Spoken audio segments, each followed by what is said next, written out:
Hello Rahul and StampMyVisa team. My name is Rajkumar Singh, and as a designer, I'm excited the way you hire the talent based on their skills and qualities. So based on that, I have explored your StampMyVisa platform, and today I want to share some of my observations. Well, not as a critique, but as from the designer perspective, in order to highlight the opportunities for growth and improvement. So before we dive in, I want to share the key topics that I'm going to cover in this video along with the timestamps. So feel free to jump to any of these topics based on your interests. So let's get started. Starting with the landing page.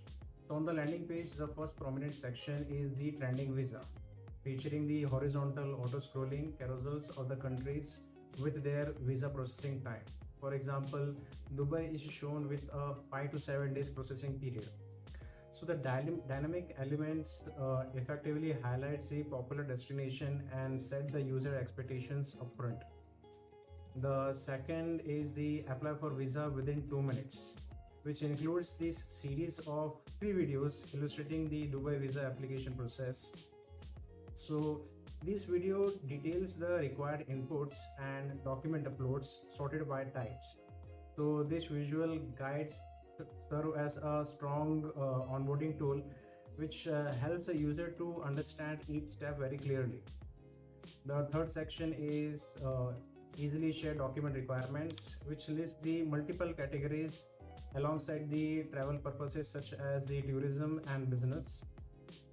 So selecting a travel purpose which dynamically updates the document requirements, providing the tailored information based on the user needs.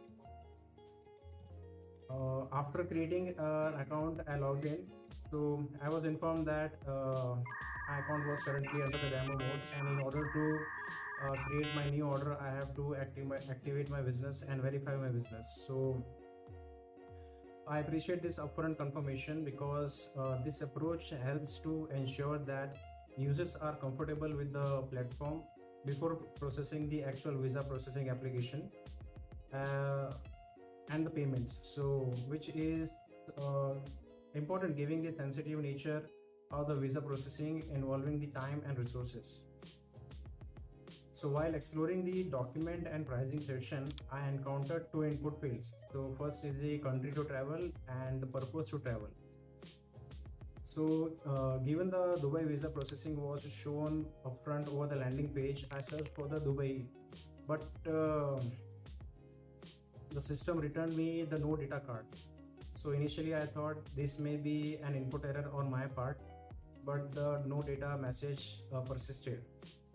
So this highlights a significant gap in the data consistency and the user journey continuity. While the homepage prompts and shows about the Dubai visa processing, the backend or the subsequent user flow do not support this, so resulting in a broken experience. So such inconsistencies can frustrate the user and prompt unnecessary service requests, and especially for the first time user. So in order to improve, the product should ensure that all the options displayed over the landing page are fully supported in the account as well, or we have to just clearly communicate any limitations upfront.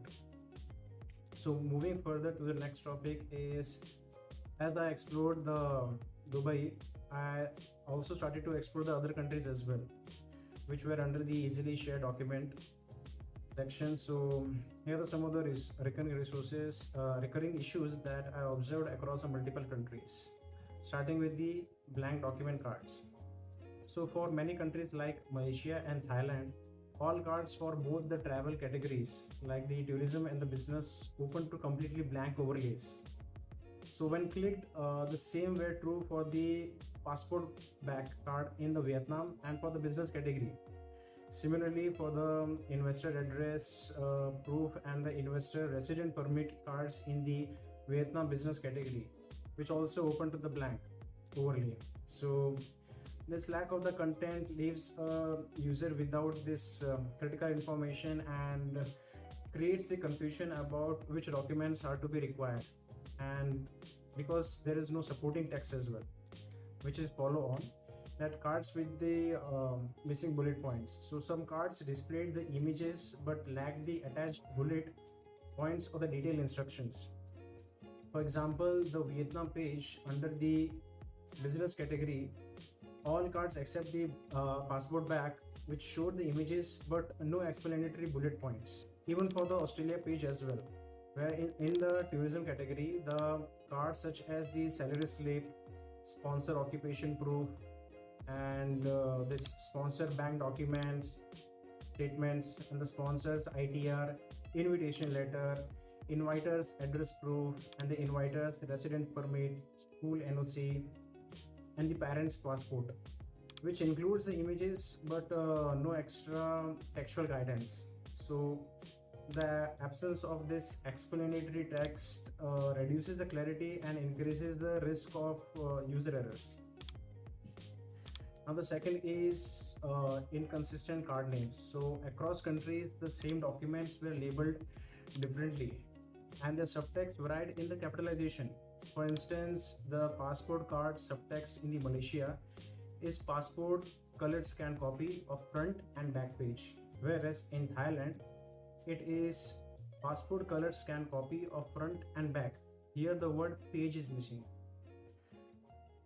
Now the flight related documents were called flight tickets in Malaysia but air tickets in Thailand and Singapore, with the subtle difference in the subtext like the arrival and departure tickets versus arrival and departure ticket, where the letter S is missing.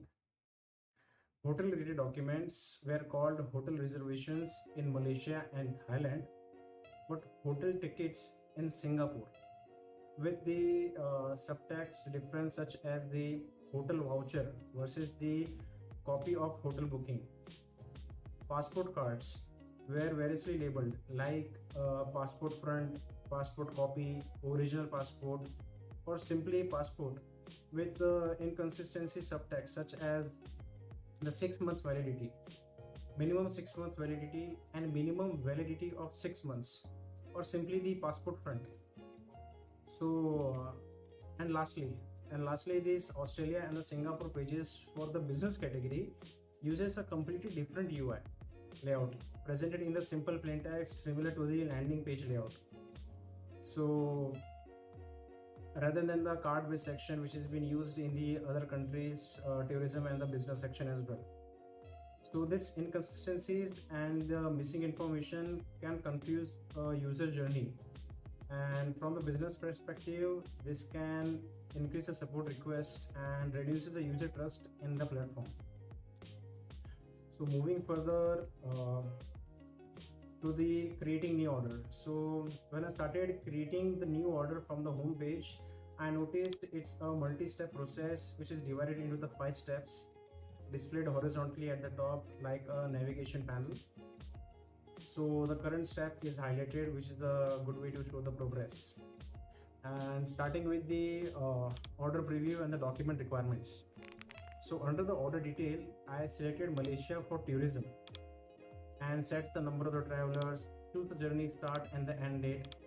Then I selected the visa type as the single entry. Now moving to the step 3, here the requirement documents are shown.